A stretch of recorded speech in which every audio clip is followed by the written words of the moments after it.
My dear shine family members, good morning. Family members, दुनिया बेवकूफ़ों की वजह से ख़राब नहीं हो रही है, बल्कि दुनिया ऐसे बेवकूफ़ों को फॉलो करने वाले लोगों की वजह से ज़्यादा ख़राब हो रही है। एक बेवकूफ़ की जो फितरत होती है वो बेवकूफ़ी दिखाना ही रहेगी, लेकिन गलत बात तब हो जाती है जब उस किसी बेवकूफ़ को कुछ समझदार लोग फॉलो करने लग जाएं। ये इन जैसे दो कौड़ी के उठाए गिरे वकील, जिनकी अपनी खुद की कोई हैसियत, कोई औकात नहीं। 2 साल पहले इनको कोई जानने वाला नहीं, और 2 साल नहीं, अपनी ज़िंदगी के पूरे कैरियर में जिसके पास अपनी खुद की सक्सेस स्टोरी का एक रिकॉर्ड नहीं, कि जिसने किसी एक केस को लड़ करके अपने किसी पीड़ित कस्टमर को वाकई में इंसाफ दिलाया हो, ऐसा रिकॉर्ड नहीं। इवन यदि कोई पीड़ित या पीड़िता इसके पास पहुंच जाए तो पहले कम पीड़ित रहता है, इसके पास आने के बाद ज़्यादा पीड़ित हो जाता है, क्योंकि ये ब्लैकमेलिंग का धंधा शुरू कर देता है। इस जैसे बेवकूफ़ इंसान की बेवकूफ़ी का एक नमूना मैं आप लोगों को बताना चाहूँगा कि ये ऑर्डर या ये पिटीशन की कॉपी, अगर ये समझदार लोग जो हकीकत बेवकूफ़ हैं और आप बीच अपने समझदार दिखाने की कोशिश करते हैं, तो ये तकरीबन 4 महीना पहले की कॉपी है, जिसे ये 4 महीना पहले ही दिखाते।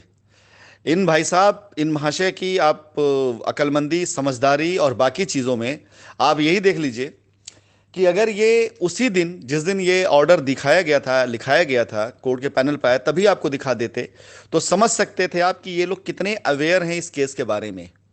एक्चुअली इस केस के बारे में मैंने ही जिक्र किया अपने कुछ ऐसे विश्वास पात्र लोगों से, जिनके बारे में मुझे यकीन था कि हाँ, इस विश्वास पात्र लोगों से बात करने में रास्ता मिलेगा लोगों को। लेकिन उनमें से कुछ ऐसे लोग भी निकले जिनको वाहवाही, शाबाशी और वाहवाही का ज़्यादा शौक रहता है।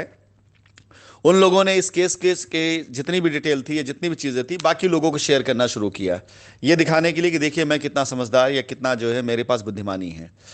ये करते करते ये केस चर्चा का विषय बना, और आज की तारीख में सब कुछ वैसे ही हो रहा है या होता जा रहा है जैसा मैंने पहले सोचा था, या जिसकी मैंने उसी दिन भविष्यवाणी कर रखी थी उन समझदार लोगों से, जो मैंने बता रखा था कि हाँ, इसके अंदर आगे क्या क्या होने वाला है। वही सब कुछ वैसे होता जा रहा है।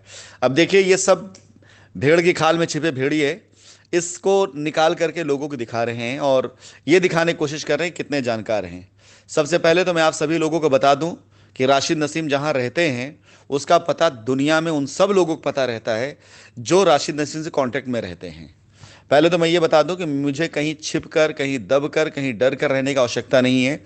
मैं लगातार मीटिंग करता हूं, लगातार लोगों से बात करता हूं, मुझे जिनसे कनेक्शन बनाना है मैं उनसे कनेक्ट रहता भी हूं, ऐसा नहीं है। इस दो कौड़ी के आदमी से मैं बहुत कनेक्टेड रहा हूं, ऐसा नहीं है। इसको भी अच्छे से पता है कि मैं कहाँ रहता हूं, किस पे रहता हूं। अब ये अपना ज्ञान जो दिखा रहा है, इस ज्ञानी महापुरुष की सच्चाई को जानने के लिए सबसे आसान सा तरीका, आप में से जितने लोगों के जानने वाले अगर इस एड्रेस से रहते हैं वहां भेजिए आप, और भेजने के बाद आपको पता चल जाएगा कि मैं वहां पर कभी था या नहीं था। यदि कभी भी मैं 1 सेकंड के लिए भी वहां पर मिला हूं या दिखा हूं या कभी गया हूं, मेरी उपस्थिति वहां पर रही हो, तो यकीन आप इसको महात्मा समझिएगा, ज्ञानी समझिएगा, ढोंगी मत समझिएगा। लेकिन यदि ये गलत निकल जाए तो आप समझ सकते हैं कि ये भेड़ की खाल में छिपा भेड़िया क्यों ऐसे प्रचार प्रसार करता है, ताकि आप लोगों का ध्यान केंद्रित हो ऐसे आदमियों की तरफ, ऐसे लोगों की तरफ जिनके बैंक अकाउंट में पैसे तब दिखने शुरू हुए जब आप जैसे लोगों को बेवकूफ बनाना शुरू किया इन जैसे लोगों ने। अन्यथा 10-10 हज़ार रुपए के मोहताज थे ये लोग। 10 हज़ार रुपए की मोहताजगी मैंने इन लोगों की देखी है। इन्होंने गिड़गिड़ा गिड़गिड़ा के मांगा है सपोर्ट और मदद तौर पर। ये लोग लखपति बने सिर्फ और सिर्फ आप लोगों की वजह से। इसके बाद अगर मैं बात करूं कि जिसने ये ऑर्डर को भेजा है दिखा करके कि जिस वजह से मैंने एड्रेस छोड़ दिया, तो मैं बता दूं, एलसी जिसे लुकआउट कॉर्नर बोलते हैं, ये कभी भी किसी भी केस में पुलिस के पास राइट होता है करवाने के लिए, ताकि कोई भी व्यक्ति देश छोड़कर बाहर ना जाने पाए। पासपोर्ट का नंबर दे दिया जाता है, एलसी उसकी इशू कर दी जाती, खोल दी जाती है।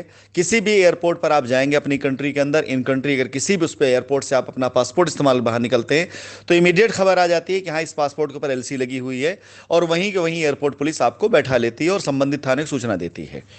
ये एलसी होता है जिसको लुकआउट कॉर्नर बोलते हैं। और ये जो ऑर्डर आया है, इस ऑर्डर के अंदर बाकायदा लिखा गया है, पुलिस की तरफ से दिया गया वर्जन था कि इतने लोग अरेस्ट हुए हैं और इतने लोग की एलसी हुई, जिसे आज ये बेवकूफ गधा आदमी उन लोगों को भेज करके या अपनी फेसबुक वाल पे लगा करके बेवकूफ बनाने की कोशिश कर रहा है, जो इस गधे को बहुत ज्ञानी समझते हैं।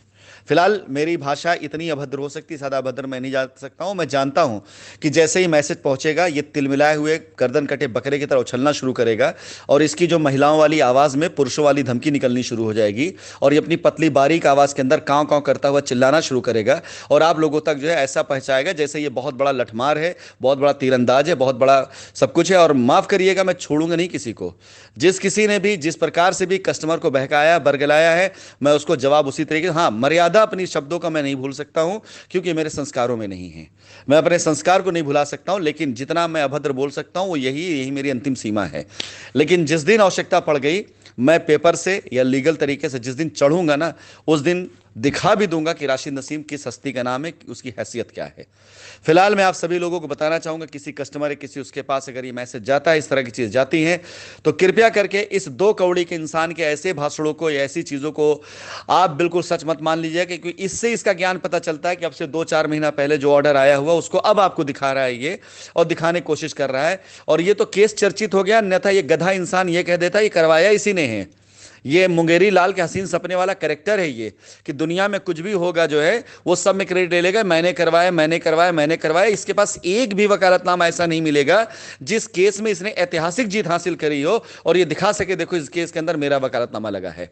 हर वकालतनामा में जिसने जहां वकालतनामा लगाया होगा इसने, हर बंदा इससे पीड़ित रहा होगा। 2 साल हो गया इसके द्वारा की गई एक एफआईआर के ऊपर ये कोई ऐसा काम नहीं करा पाया। एफआईआर कराता है, बंदे को अरेस्ट कराने की धमकी देगा, उसी का वकील फिर बन जाएगा ये तो बिल्कुल बिन पेंदी के लोटे की तरह से एक बार इधर एफआईआर करके आपको मोटिवेट करेगा, फिर उधर जिसके खिलाफ एफआईआर को उसकी जमानत की बात करेगा, फिर कभी आपको धमकाए, कभी उसको धमकाए, कभी इधर धमकाए, कभी उधर धमकाएगा। 50-50, 100-100, 200-200, 500-500 रुपए के लिए ये लोग अपना ईमान बेचते हैं।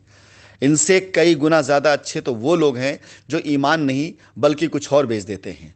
इनसे कई गुना ज़्यादा अच्छे वो लोग हैं जो किसी कस्टमर के इमोशन से तो नहीं खेलते हैं, जो कम से कम अगर किसी से पैसा लेते हैं तो भले अपना शरीर पेश कर दें सामने, लेकिन कम से कम उसके साथ दगा तो नहीं करते हैं। इनसे कई गुना ज़्यादा अच्छे वही लोग हैं। और ये सारे के सारे लोग कस्टमर एसोसिएट इन सब के बीच में ही आजकल खेल कर खाली कर, इनके चैम्बर में जाके पूछिए कि साहब आप पास कोई दूसरा केस भी आया है, आपको मिलेगा नहीं कि हाँ कोई दूसरा केस इनके पास आया है। फिलहाल ऐसी चीज़ें ऐसी बातें मैं कहकर मैं जान रहा हूं कि इस गंदे और गलीज आदमी के मुंह से अभी न जाने कितनी अभद्र भाषाएं निकलेंगी, मुझे पता है अच्छे से। ये बहुत काँव काँव करेगा, बहुत कूदेगा, लेकिन मैं सिर्फ अपने कस्टमर्स के हित के लिए मैसेज डाल रहा हूं कि ऐसी चीज़ों से बिल्कुल बरगला करके ऐसा कोई कार्य मत करिएगा कि इस 2 कौड़ी के आदमी चक्कर फंसकर फिर आप अपनी लायबिलिटी को एक लंबे समय तक रुकवा लें।